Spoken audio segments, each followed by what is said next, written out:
Yo! Ako si Zaki at eto ang prediction ko para sa Zoning 22.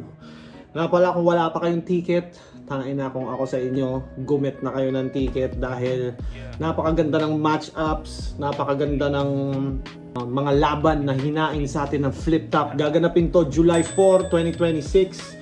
Ang Gen Ad price ay 1.8, ang VIP price ay 2.1, at ang SVIP ay 2.4. Gaganapin to sa Metro 10, Pasig City.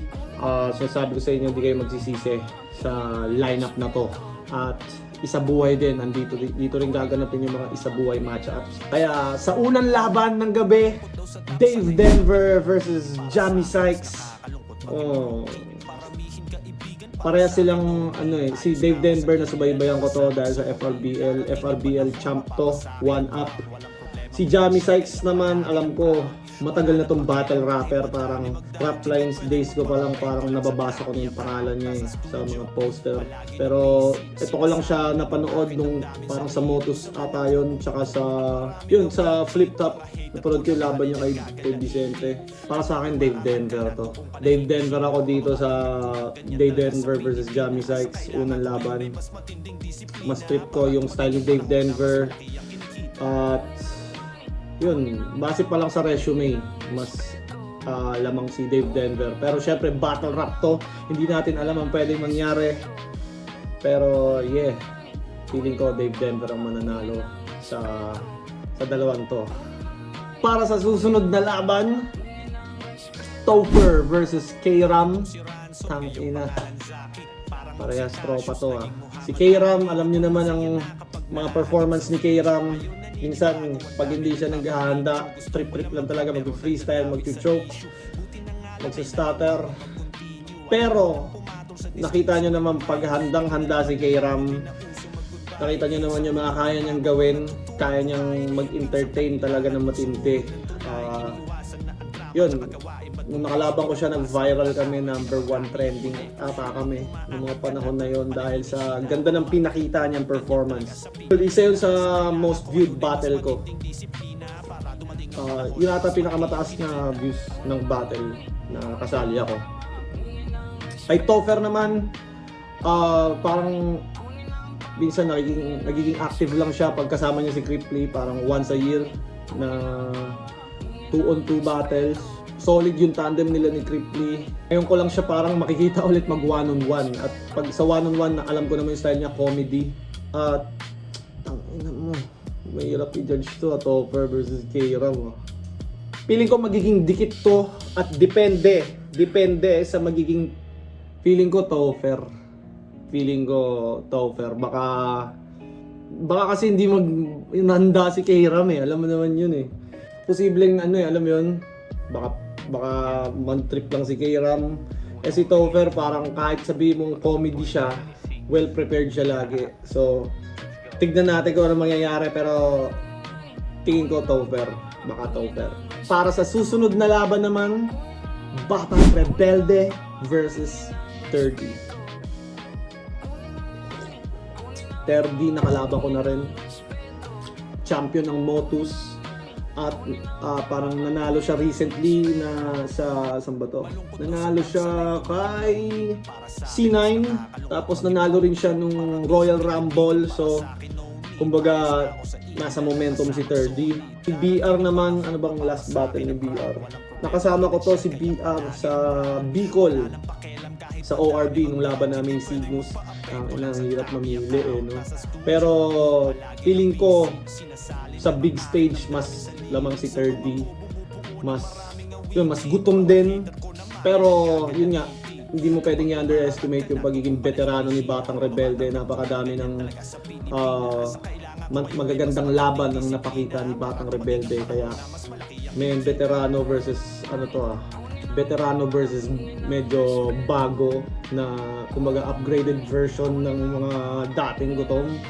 Para sa akin, mas feeling ko 30 mananalo. Pero yun nga, ang battle rap is hindi mo talaga 100 mape-predict. Laging expect the unexpected. Depende kung anong preparation ng bawat isa. So tingin ko 30 to. At para sa susunod na laban, isa buhay match-up naman to at isa to sa mga pinaka-exciting. Raffian versus Killan. Ito, style clash na naman dahil si Killan, yung comedy niya, yun yung pinaka inaabangan sa kanya. Yun yung isa sa mga strengths niya talaga. Pero may mga battle din siya na nagpapakita siya ng rap skill, flow, multi. Tas ang gusto ko rin kay Killan, alam mo yun, rat-rat yung jokes niya, yung humor niya, the way siya mag-perform, yun yung nakikita ko sa mga strengths niya. Kay Raffian naman, tangina, bar heavy si Raffian, wordplay, technicality, aggression, tas syempre quality ng rhymes, ng sulat. Hindi ko alam kung enough ba yung level ni Killan para makomedy niya si Raffian. Alam mo yun, maraming si Raffian kasi parang napanood ko yung finals niya versus Manda Baliw sa FRBL. Talagang, alam mo yun, nababasag niya yung mga malulupit na komedyante rin. Ewan ko lang kung magagawa niya kay Killan. Kaya kaabang-abang na laban to at excited ako malaman kung kumbaga anong ipapakita nila, gaano katindi yung preparation nila. Pero sa laban na to, tingin ko Raffian. Sa ano na to, tingin ko si Raffian ang mananalo. At para sa susunod na laban, Sak Maestro versus Manda Baliw. Simulan natin kay Manda Baliw. Tangina, Manda Baliw. Ang ganda ng pinakita niya versus Harlem, as in body bag talaga. At alam mo yun, iba yung comedy ni Manda Baliw. Ang hirap i-diffuse, ang hirap. Alam mo yun, nakalaban ko si Manda, tangina, wala akong ibang marinig kundi tawanan ng mga tao pag rounds niya. Tapos kahit sobrang simple lang ng sinasabi niya, napapagana niya. Tapos syempre, si Manda hindi lang naman siya sa mga simpleng punchline pumupuntos eh. Minimix niya rin yung pagiging technical, wordplay, tapos yun yung charisma niya sa stage. Isa yun sa mga nagpapagana ng material ni Manda, yung character niya rin. So excited ako sa ipapakita ni Manda. Si Sak Maestro naman, ang pinakamalakas at the same time pinaka-inconsistent din lalo na pagdating sa tournament kasi parang nagawa niya na to na before, di ba? Parang hinihit na siya ng crowd, tapos babalik siya ng isa buhay round 1 na sobrang lakas, tapos aasa na naman yung mga fans, tapos pagdating sa round 2 magkakalat na naman siya. So sana hindi ganun sa pagkakataon na to dahil umaasa ako kay Sak Maestro. Kaya pwedeng makengkoy ni Manda Baliw si Sak Maestro. Ako naniniwala kung kayang-kayang kengkoy ni Manda Baliw si Sak Maestro. Pero bilang tagahanga pa rin ni Sak, gusto kong manalo si Sak. Kaya kay Sak Maestro ako. Dahil yun, fan ako ni Sak Maestro. Alam ko yung capabilities niya pag todo. Kaya yun, ang wini-wish ko, sana preparado si Sak. Dahil yun nga, pag preparado si Sak, matalo siya. Or malabo siya matalo pag preparado siya. So, gusto ko si Sak, pero hindi ako masusurprise kung nadali siya ni Manda. Yun, feeling ko posibleng maging ganun. At huwag nyo kalimutan i-comment din kung sino yung mga pili nyo. Kung gusto ko malaman kung sino yung sa inyo, i-comment nyo lang ng i-comment dyan. Sunod, parehas tropa to. Saint Ice versus M-Zite. M-Zite, nakalaban ko sa sunugan. Tinalo ko. Hey! Pinagyabang pa no? Saint Ice, nakalaban ko ng second round ng isa buhay. Muntik ko na matalo. Pero, yeah. M-Zite versus Saint Ice. God damn, si M-Zite kasi battle rap machine. Alam mo yun? Parang battle ka dyan. No? Parang kaya niyang bumattle ng on the spot ng ganun-ganun lang eh. Tapos kahit, di ba parang si article clipped. Parang hirap, parang, lalo na yung mga bago, wala ka pang Parang hirap pa nila hanapan ng angulo dahil bago pa sila, pero nakikipagpukpukan si Mzite sa mga ganun. So, prop sa kanya. Si Saint Ice naman, galing sa talo kay Sur, pero sobrang close ng battle na yon at parang pwede pa nga kay Sur yun eh. Ay, kay Sur, kay Saint Ice. Ang laki din ng improvement ni Saint Ice ngayon eh. Lalo na ng performance niya kay Sur. Gusto ko yung nag-flow siya, yung dati ka ba Jabberwockies, parang yun i-explain yung gestures niya, tapos parang medyo nawala na yung mga malalayong rhyme ni Saint Ice. Minsan may mga tendency siyang mag-rhyme ng yung lagpas na sa slant rhyme, alam mo yun, parang hindi na slant yun parang may mga ganun si Saint Ice sa pandinin ko minsan. Pero nung kay Sur, parang lahat pasok eh, alam mo yun. Kaya akala ko siya yung nanalo nun. Kaya napakahirap mamili dito, tayo na kahit sino pwedeng manalo. Tangin na si Mzite kasi parang nasa kanya yung momentum. Plaridel, diba parang Ruffian, Plaridel, Article Clifted, ang sunod-sunod niyang tinalo. Si Saint Ice naman, natalo kay Katana, nanalo kay Ban, natalo kay Sur. Tapos si Mzite, isa buhay champ, 2x2 champ, tryout champion. So talagang lamang na lamang si Mzite sa resume, no? Ang hirap mamili dito. Sa tingin nyo ba ma-upset ni Saint Ice si Mzite? At sa tingin nyo ba madudurog ni Mzite si Saint Ice ng ganun-ganun lang?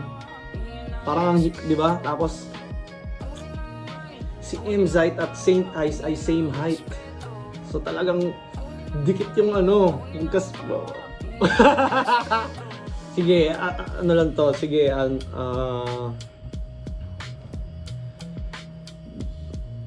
Saint Ice upset.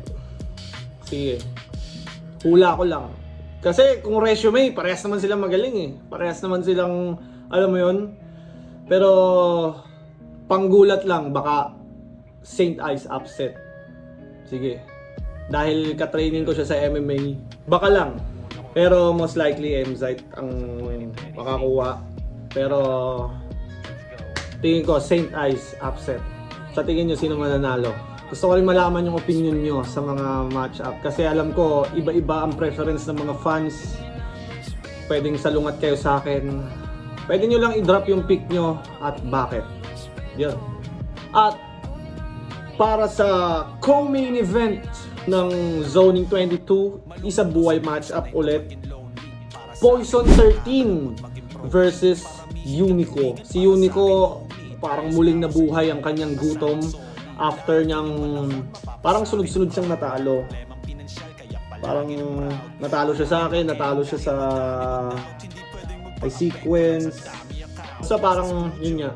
Pero kumbaga nabawi niya na yun eh. Nabawi niya na. Tapos ngayon gusto ko yung confidence niya nung laban niya kay G-Clown. Parang mas na ano niya ulit yung crowd. Alam mo yun? Si Poison 13 naman, first, tangina, tumalo ng GL, pare. Tumalo ng GL, tangina, Poison 13. Ako hindi ko in-expect yun. Hindi ko in-expect kasi parang nagtatalo si Poison nun kay Plaridel. Di ba na parang kay Plaridel, di ba tas natalo rin ata siya kay Lux na parang, tangina, hindi ka dapat natatalo sa ganun. Parang ganun yung tingin ko nun kay Poison sa level ni Poison na. So parang nagkaroon siya ng medyo konting, siguro lapses lang sa preparation, pero sa husay hindi. Tapos biglang natalo pa siya ni EJ Power. Di ba parang dumaan din siya sa mga ganun. Tapos tinalo niya si fucking GL, man.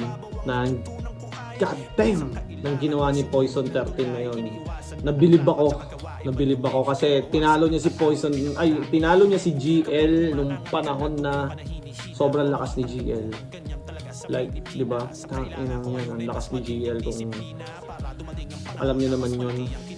Pero sa matchup na to, para sa akin, Poison 13. Parang, syempre hindi pa rin natin tatanggalan ng chance si Unico. Dahil Unico yan, alam niya yung, kumbaga, alam niya kung ano yung kakaharapin niya at siguro naman gagawin niya yung tamang preparation. At feeling ko kahit sino kayang talunin ng kahit sino basta nasa tamang material, tamang preparation, tamang confidence, kaya mong manalo dahil si Looney nga natalo eh. Diba? Sino pa ba? Sino pa ba mga pinakamalupit? Si Batas natalo din. So, si Mot lang ang hindi matalo-talo. Kumbaga ibang ano naman siya, ibang linya. Pero yeah, yun nga yun. Lahat pwedeng matalo. So, pero Poison 13 ako dito. Tingin ko Poison 30 ng makakakuha ng boto. Pero di na ako masusurprise kung magiging dikit na laban to. At para sa main event ng gabi, tangina, Shay versus Slack One. Unahin natin si Slack One. Si Slack One kasi minsan meron siyang mga nagchuchok, hindi preparado, kaya paos. Kaya minsan nadadagit siya sa ganun. Pero may mga tendency din siya na, di ba nung tinalo niya si Raffian, tayo na wala nga nag-i-expect nun eh. So, kumbaga, may capable siyang mag-prepare. Capable din siyang, alam yun, kumbaga, pag A-game si Slack One, I think, mabibigyan niya ng magandang laban si Shay. At, kaya niya rin manalo. Kaya, itong kay Krega, tangina, parang, di ba, on paper, uy, Krega yan, mas technical, mas magaling mga talata at malalim na ano. Pero, di ba, nilamon ni Slack One, tol. Kinomi D, Finlow. So, hindi mo pwedeng i-count out si Slack One. At para sa kalaban niya naman, si Shay, 2x2 champ, makasaysayan na 2x2 at 2x2 na pinakatumatak sa lahat ng 2x2. The OGs of all 2x2. Yung 2x2 nila Shay, yun yung pinaka, kumbaga sa lahat ng tier ng mga 2x2, yun yung 2x2 na pinakamaganda at hindi na makakalimutan. Yung tandem nila ni Smaglas dahil tinalo nila yung Looney Abra. Di ba? Tapos tinalo niya pa si Looney ulit sa pangalawang beses na pagsalang. Alam ko parang pinili siya ni Looney para mabawian doon sa 2x2, di ba? Tapos tinalo niya pa rin si Looney. So, hindi biro si Shay. Isa buhay champion din. Tangina, 2x2 champion na, may isa buhay champion pa siyang malupit versus Pistol naman ang kalaban niya noon. Tangina, ang dami ng dinaanan ni Shay eh. Nung ano ba to? 'Di ba parang natalo siya kay Sinyo, tapos nagkaroon ng issue, tapos parang si Shay naman yung parang most naging hated na mga tao. Tapos noon nag-isa buhay siya at nakuha niya yung title ng madali lang. Alam mo yun, parang trip nga lang siya ng mga first 2 rounds. Semis lang siya nag-ayos na kay Fukuda, pero yung first 2 rounds parang pinagtripan niya lang. At di ba, saan ka nakakita ng ganun? Ngayon ba, meron pa bang uubra sa isa buhay ngayon na mantitrip ka lang? Wala na, hindi na uubra yung ganung klaseng preparation na ginawa niya noon na gumana for him.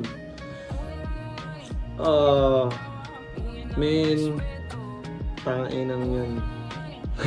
Si Slackman kasi nagpaparinig sa akin ng sulat to pag pag bago siya bumatel eh. Pero this time feeling ko Shay talaga, tol.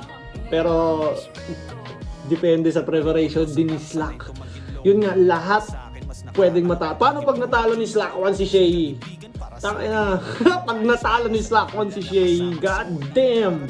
Ang ingay sa internet noon, tangina, tatalon si Slack One ng isang mataas na tier. Magiging mayabang na naman yun. Pero yun nga, mas mataas ang chances ni Shay. Aabangan ko to, tangina, hindi mo pwedeng i-count out si Slack One kasi laban yan at kahit ano pwede mangyari sa laban at panigurado pukpukan tong laban na to, kaya kita-kits tayo sa Zoning 22, Shay, Slack One, Poison 13, Unico, Mzite versus Saint Ice Sak Maestro, Manda, Rafian Kilan, Batang Rebelde, 3rd Topher, K-Ram, Dave Denver, Jamie Sykes. Binigyan tayo ni Arik ng matinding match-up na ma-enjoy talaga natin. From baba ng poster hanggang taas, siksik. So, you don't wanna miss this shit. Bumili na kayo ng ticket at kita-kits tayo doon. Comment nyo rin yung mga prediction nyo. Gusto ko malaman.